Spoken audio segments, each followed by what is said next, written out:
जीवते परमेश्वर के एकलौते पुत्र मसीह यीशु, मैं तेरा धन्यवाद करता हूँ। सारा आदर, महिमा, सम्मान, गौरव सब कुछ प्रभु यीशु हम आपको देते हैं। आप ही आदि हैं, आप ही अंत हैं, आप ही अल्फा हैं, आप ही ओमेगा हैं, आप ही जगत के ईश्वर हैं। आपके सिवा कोई दूसरा ईश्वर न हुआ है न होगा, ये विश्वास करते हैं। प्रभु यीशु, जितना विश्वास हम आपके ऊपर करेंगे, यानी आपके वचन पर करेंगे, आपकी आज्ञाओं को मान करके अपने जीवन में उन आज्ञाओं को लागू करेंगे, तो दिन प्रतिदिन हम भी आपके विश्वास में बढ़ते जाएंगे।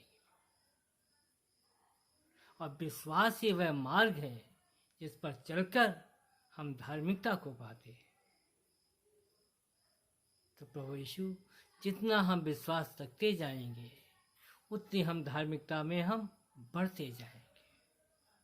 बाइबल कहती है कि धर्मी जन विश्वास से जीवित रहेगा। धर्मी जन विश्वास से जीवित रहेगा। यानी हम विश्वास करते जाएंगे तो हम धर्मी बनते चले जाएंगे, और जब धर्मी बनते चले जाएंगे तो हम जीवित रहेंगे। यानी जब तक इस धरती पर हैं तब तक अपनी परिस्थितियों में भी हम जीवित रहेंगे। अपनी परिस्थितियों में भी हम जीवित रहेंगे। और जीवित रहने का मतलब है हमें किसी प्रकार का अफसोस नहीं होगा, किसी प्रकार का दुख नहीं होगा, किसी प्रकार का कष्ट नहीं होगा, और हम आनंद मनाएंगे। यानी अगर हमारे पास भरपेट भोजन नहीं है तो भी हम खुश होंगे, तो भी हम शांति से भरे होंगे, और प्रभु यीशु को धन्यवाद करेंगे कि प्रभु यीशु, आपने जो मुझे भोजन दिया है मैं आपको धन्यवाद करता हूँ। जबकि मेरे पेट भर के लिए भोजन नहीं है, लेकिन हम शांति से भरे हुए हैं। इसको कहते हैं धर्मी जन विश्वास से जीवित रहेगा। तो जब हमने विश्वास किया है प्रभु यीशु मसीह पर, उनके कामों पर, उनके नामों पर, उनकी आज्ञाओं पर, तो हम जीवित रहेंगे। अपनी परिस्थितियों में भी हम जीवित रहेंगे। अपनी परिस्थितियों को संभालने का, परिस्थितियों को बनाने का हम कोई प्रयत्न नहीं करेंगे, हम कोई कोशिश नहीं करेंगे, क्योंकि बनाने वाला हमारा परमेश्वर है, उद्धार देने वाला हमारा परमेश्वर है। हर मुश्किलों से वो हमें उद्धार देगा, हर मुसीबत से हमें वो उद्धार देगा। मुसीबत के अंदर, मुसीबत के होते हुए भी हम शांति से भरे हुए होंगे। जरूरतें पूरी नहीं हो पा रही हैं, लेकिन हम शांति से भरे हुए हैं, और जब शांति से भरे हुए हैं तो हमारी जरूरतें पूरी करने वाला हमारा प्रभु यीशु मसीह। लिखा है, मेरा परमेश्वर भी उस धन के अनुसार जो महिमा सहित मसीह यीशु में है तुम्हारी हर एक घटी को पूरी करेगा। यह यहाँ पर हमारा परमेश्वर हमसे वादा करता है कि जितना हम विश्वास में जीवित रहेंगे, जितना विश्वास मेरा बढ़ता जाएगा, उतनी हमारी घटी हमारा पिता परमेश्वर यीशु मसीह के द्वारा हमारे जीवन में उस घटी को पूरी करेगा। चाहे हमारे धन की घटी हो, चाहे बीमारी की घटी हो, किसी भी प्रकार के अच्छा स्वास्थ्य अगर मेरे पास नहीं है, अगर हमारे पास जरूरतें पूरी करने के लिए धन साधन संसाधन नहीं है हमारे पास, हर एक साधन को पूरा करेगा हमारा प्रभु यीशु मसीह।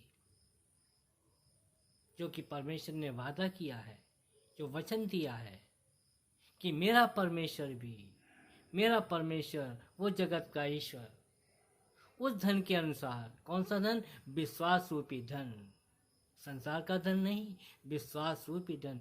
जितना मेरा विश्वास बढ़ता जाएगा उतना ही धन हमारा इकट्ठा होता जाएगा, विश्वास रूपी धन इकट्ठा होता जाएगा। जैसे संसारी रूपी धन को हम इकट्ठा करते हैं, व्यापार करते हैं, नौकरी करते हैं, और संसार के धन को इकट्ठा करने की कोशिश करते हैं, और ज़्यादा से ज़्यादा हम संसार के धन को प्राप्त करना चाहते हैं, जिससे कि हम ज़रूरत की चीज़ें ले सकें, अपनी आवश्यकताओं की पूर्ति कर सकें।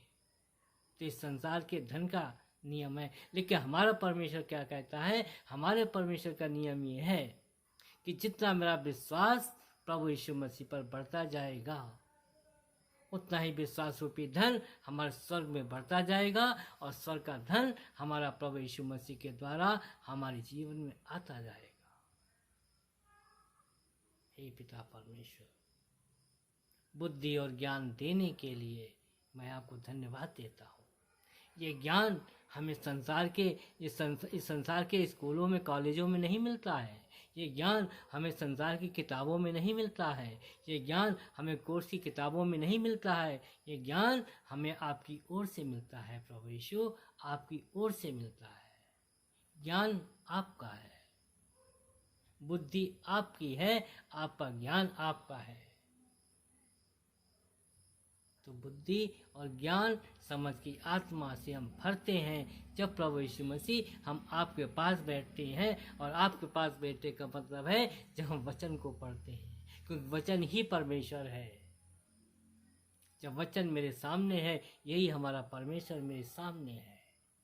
और वो परमेश्वर फोटो के अंदर नहीं है, वो परमेश्वर मूर्ति के अंदर नहीं है, वो परमेश्वर हाथ के पेन से और स्केच पेन से बनाया हुआ वो फोटो नहीं है। हमारा परमेश्वर, जीवित परमेश्वर उस वचन के रूप में मेरे सामने बैठा है। ये हमें विश्वास करना है।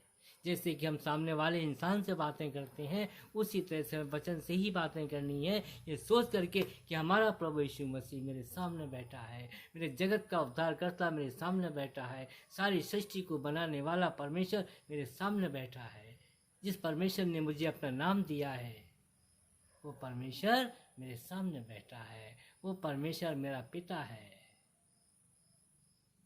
वही पिता है, वही पुत्र है, और वही पवित्र आत्मा है। पिता, पुत्र, पवित्र आत्मा, तो ये एक परमेश्वर हमारे सामने है। जब हम बाइबल को खोल करके पढ़ते हैं और वचन के द्वारा परमेश्वर हमसे बातें करता है। कितनी बड़ी दया है आपकी, कितनी बड़ी कृपा है आपकी, हे प्रभु यीशु। आपको विश्वास था, आपने लोगों के बीच में गवाही आप देते थे कि मैं और पिता दोनों एक हैं। मैं पिता में हूँ और पिता मुझ में है। जो काम हम करते हैं वो हम नहीं, मेरा पिता मुझ में रह कर के अपने कामों को करता है। और जो वचन तुम सुनते हो वो वचन मेरा नहीं, वरन मेरे भेजने वाले का है, जिसने मुझे भेजा है।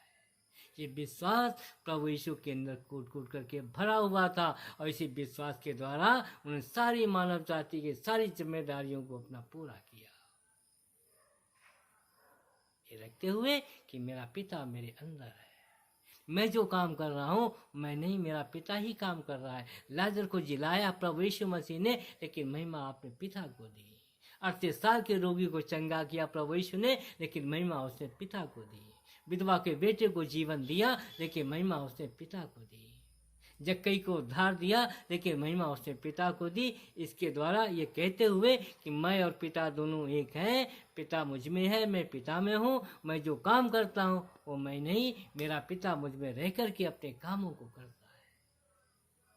और यही विश्वास हमें रखना है। जब हमने बपतिस्मा लिया, जब हमें उद्धार मिला, तो प्रभु यीशु ने अपने आप को मुझे दे दिया। और यही विश्वास में रखना है कि मेरा प्रभु यीशु मेरे अंदर है, पवित्र आत्मा आज मेरे अंदर है, सिखाने वाला पवित्र आत्मा मेरे अंदर है। प्रभु यीशु आज स्वर्ग में बैठे हुए हैं, लेकिन उन्होंने हमारी भलाई के लिए, हमें सिखाने के लिए, हमें ज्ञान देने के लिए, हमें बुद्धि देने के लिए, और हमें वचन पे चलने के लिए हमें पवित्र आत्मा हमें दिया है। आज भी हमारा प्रभु यीशु हमसे अलग नहीं है, आज वो मेरे सामने है। भले हम इन संसारिक आंखों से देख नहीं सकते, लेकिन हमारा प्रभु यीशु तो हमें देखता है। हे प्रभु यीशु, हे मेरे उद्धार करता, मैं तेरा धन्यवाद करता हूँ।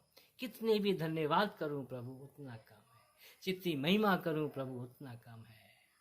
लिखा है, सारी बातें मिलकर भलाई को ही उत्पन्न करती हैं उनके लिए जो परमेश्वर से प्रेम करते हैं।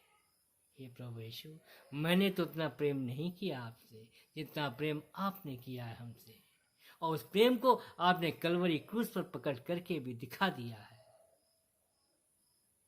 तो आज जिन तकलीफ़ों में हम सामने आते हैं, जो तकलीफ़ों में हम गुजर बसर कर रहे होते हैं, जो तकलीफ़ें मेरे सामने हो रही होती हैं, तो उन्हीं तकलीफ़ों में कोई न कोई ऐसी भलाई छिपी हुई होती है जो आगे आने वाले समय में मेरे जीवन में प्रकट होने वाली होती है।